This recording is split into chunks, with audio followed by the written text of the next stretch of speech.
Welcome to Monday, the 29th of March, 2021. Here we are, the last days of March. Can you believe it?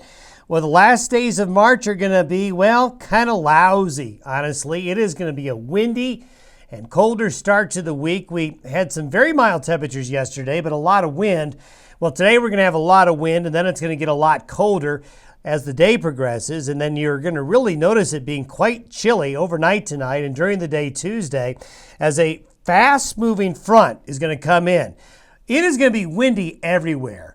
No one's going to escape the wind in the region. Either side of the divide, it's going to get windy as this front has got a lot of wind with it, a lot of cold air with it, but not much moisture. We're going to see some snow showers, but they're not going to amount to very much as the front is kind of starved for moisture and it's going to move so fast, it can't concentrate moisture in any one particular area. It is going to be quite chilly, well below average temperatures through Wednesday. So for the last 2 days of March, they will be colder than average. However, big warm up coming Thursday through Easter Sunday.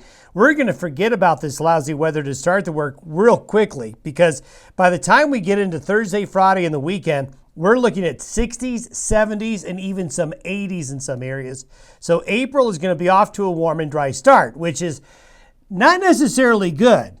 As we discussed at times last week, that despite the big March storm, there are still many areas of the Rockies and the High Plains in a drought situation. Even areas that got the storm are still in drought conditions.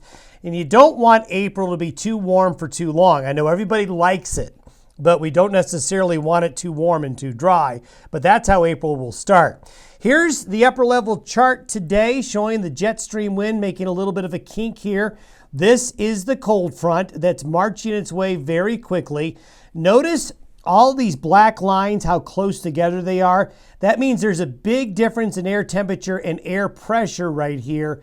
And this is going to cause very strong winds to come through the mountain gaps, making it very windy on the plains and in the mountains as the system swings on through. Actually, that's very typical for this time of year to have a wind event like what we're going to experience here over the next 36 hours. But by Tuesday afternoon, the front is already well up into Hudson Bay, making its way through the Midwest where it will cause quite a bit of weather here.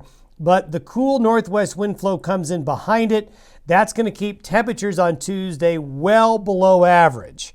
So it's going to feel a little bit more like winter tonight through Tuesday and into early Wednesday. But upstream, we see a high pressure ridge building.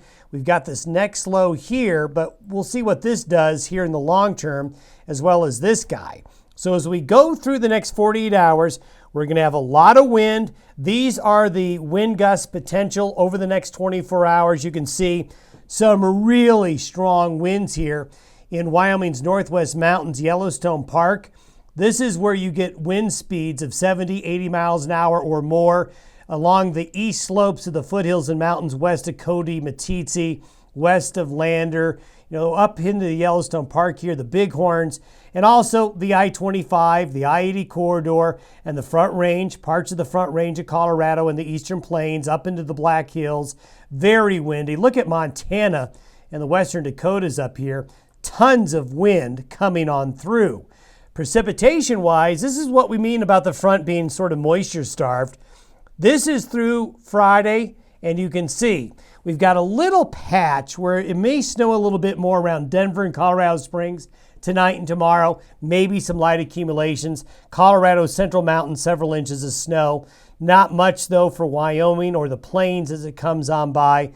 The better moisture up towards Montana and Idaho as it swings on through. This is what the snow equivalents look like. Again, nobody getting clobbered, just moving through too quickly. Now, as we get to the end of the week, this is the warm-up we've been talking about.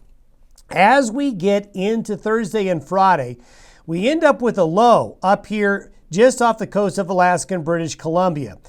When we have a low here, that brings southwest westerly flow into the Rockies and High Plains, and we get high pressure. So what tends to happen is you start to see a southwesterly flow where the air we breathe comes up out of the deserts and off the more milder Pacific coast. And the low, it looks like it's going to lock up and be basically stationary here for several days. So that's going to put us in a west to southwest flow for multiple days. This is for Easter Sunday. Look at this, just warm air coming up out of Arizona, out of the Four Corners area. This is just going to bring a big warm up to most of the nation for Easter weekend, with that low kind of just hanging off the coast. And as long as that happens, the first several days of April will be off to a very warm start. Look at these temperatures for Easter Sunday. For Easter Sunday, this shows temperatures relative to average. So anywhere you see red, yellow, or orange, or these darker gray colors you see here, this is much above average temperatures for Easter Sunday, centered right here in the High Plains and Rockies, and for most of the United States. Look at temperatures on Sunday. These are forecasted high temperatures for Easter Sunday.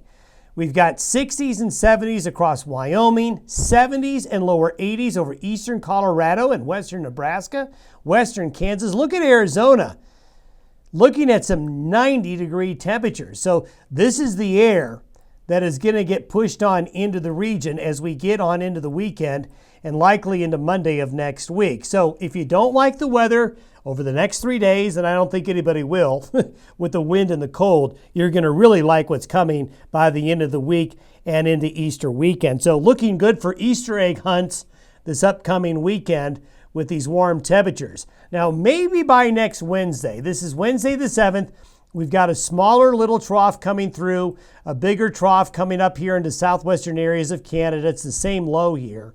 This could give us some showers, some thunderstorms maybe, and some unsettled weather by the middle of next week. But one thing that gives us concern is that if this low just basically stays there and spins around, this gives us high pressure, which makes it nice and spring-like and mild, but is not necessarily one that's going to bring us needed April moisture, at least for the first week of the month. But in the meantime, I think everyone's ready for some warmer spring-like weather, and it is coming later this week through the weekend. Have yourself a great Monday. See you tomorrow.